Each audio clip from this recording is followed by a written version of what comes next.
All right, so in this session, we're looking at the Yama concept of Asteya or non-stealing.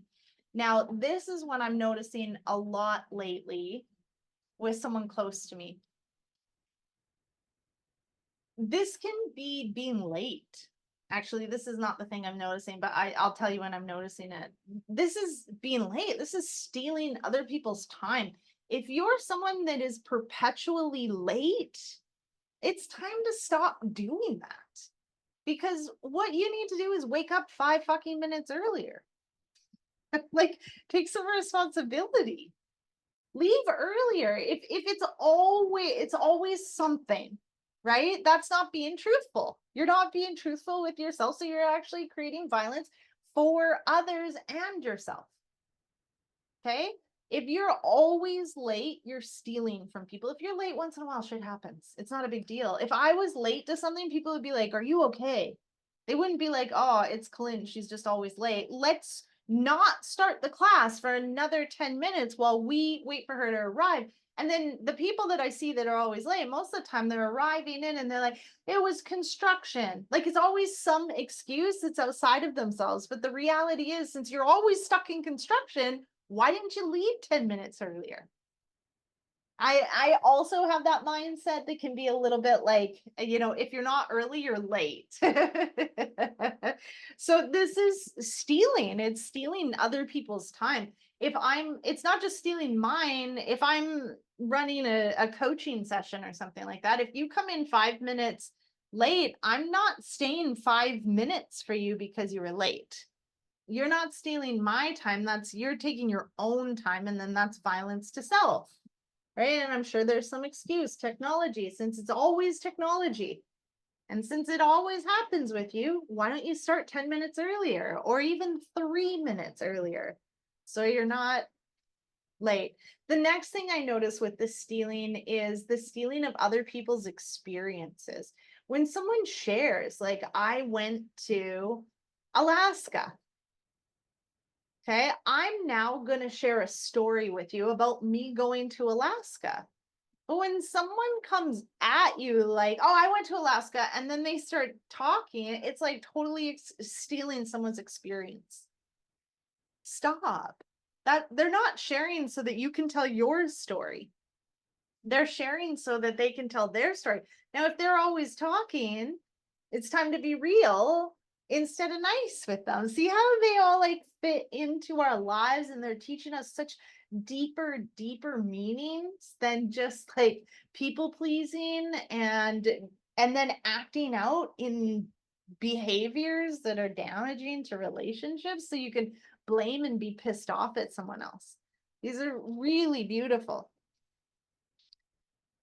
Comparing yourself to others is also a way that you are stealing from others and from yourself.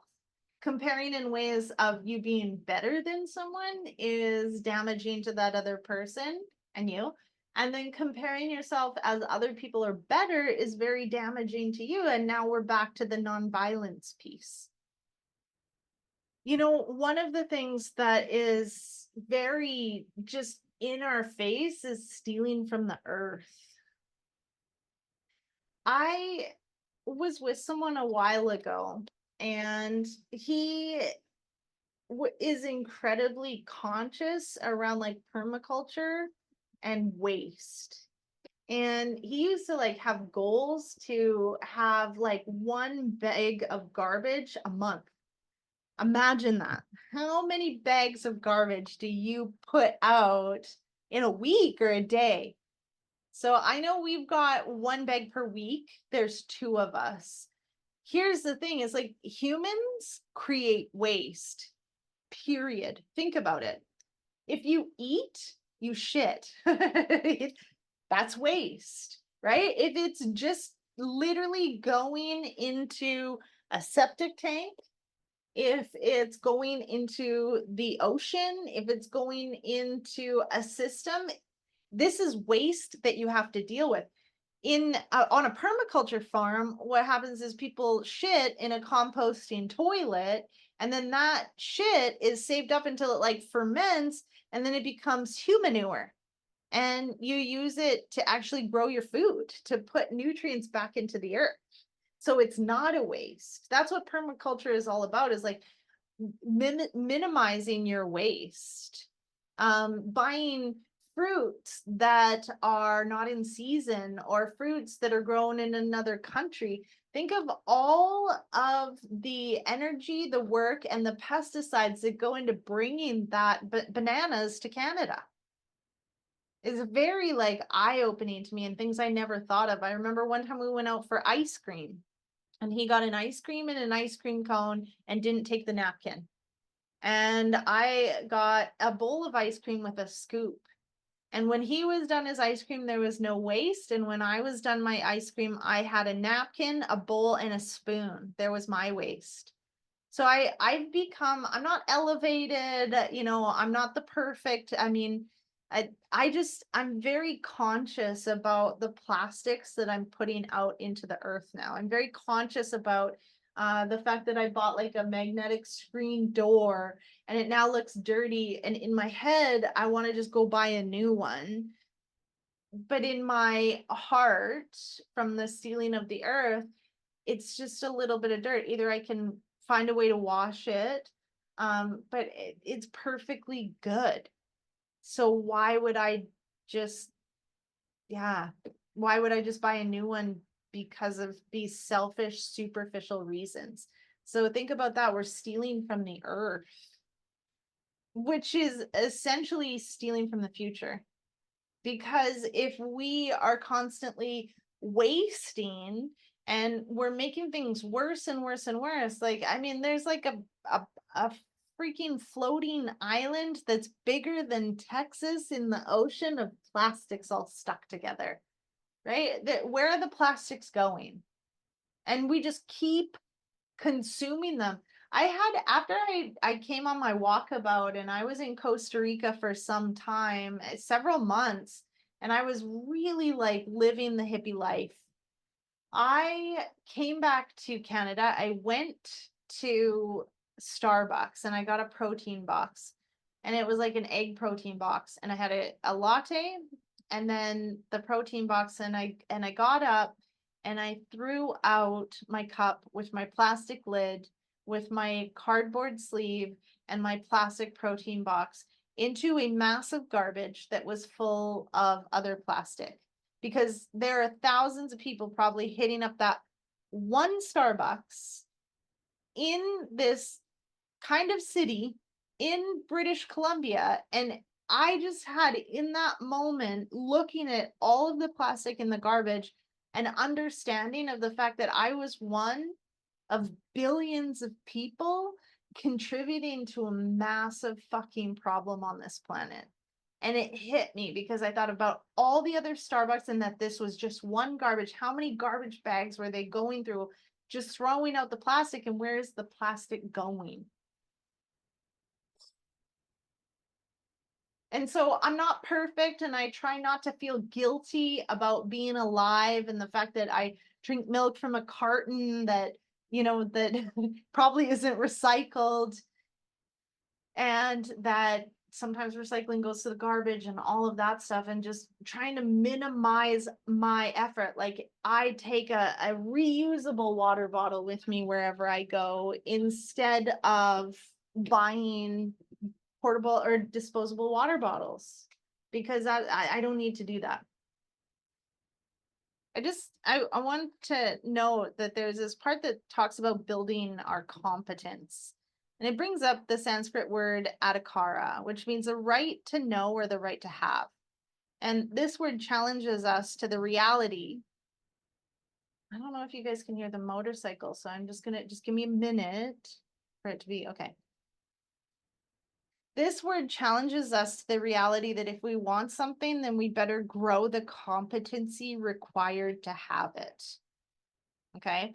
And the story is that we can dream and wish all we want, but we only get what we have the competency to have and keep, and anything else is stealing.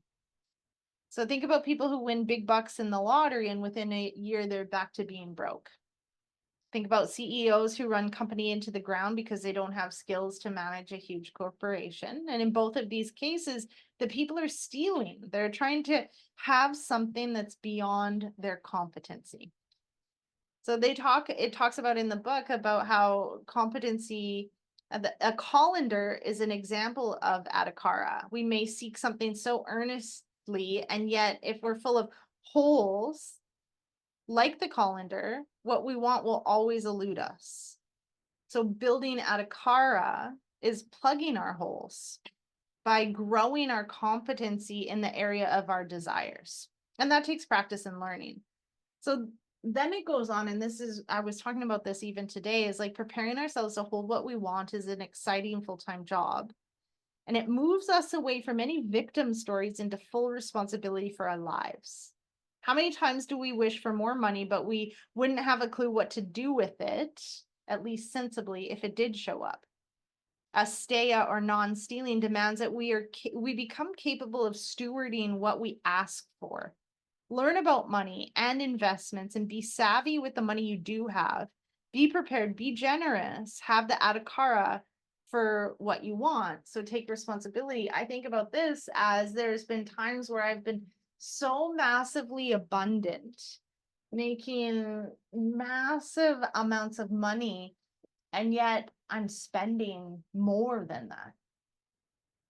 Like, I didn't win the lottery. I worked really, really hard to bring in those finances, but I was working so fucking hard that I'm spending so much just to counteract. Like, I was teaching teacher trainings one after the other, and then I would fly out of the country and go to some beautiful resort, take all of the days, my 4 days or whatever, to indulge in treatments every day and eat well and take care of myself, and then go back and all these plans for all these other ways to grow, and I'm going to buy this and buy that, and then now that I've bought that condo, I need to fix it up, and just like spend, so that even though I'm making massive amounts of money, I'm spending massive amounts of money. And what I hear in that is this like lack of competency to be able to handle the massive amounts of money. So make sure that you have a plan for your money before you start trying to make it, because if you're not ready, just trust me, I've done this a few times and I'm learning again, because I like to take the long road. It seems that I need to have a plan, and that plan is not a way to dig myself into such a deep hole. In fact, more recently, I really want to own more real estate, and I live in a town that's like up and coming. There's no rentals here. Other people are starting to buy land and build rentals, and I want to be on top of that. And in order for me to do that, I need to go in debt. And I'm already in debt. And I want to build a business from zero, which is what I'm doing with Modern Yoga Teacher. To do that, to go into debt, to take all this time and energy away from Modern Yoga Teacher, to make sure that things are being built properly, to bring in what, $1,000 a month,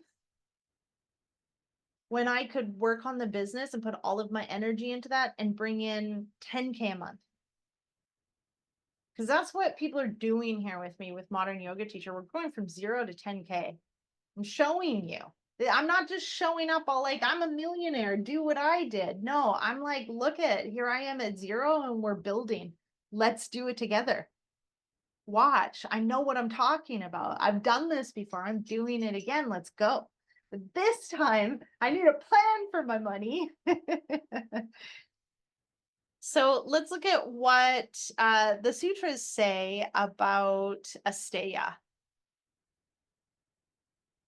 By abiding in freedom from the desire for others' possessions, that which is precious is revealed, and all that is beneficial is freely given. Remember that comparing jealousy is a way that we steal from people, wanting what someone else has. So this is where I feel that I'm going to end the presentation today. So thank you so much, and I will see you in the next video.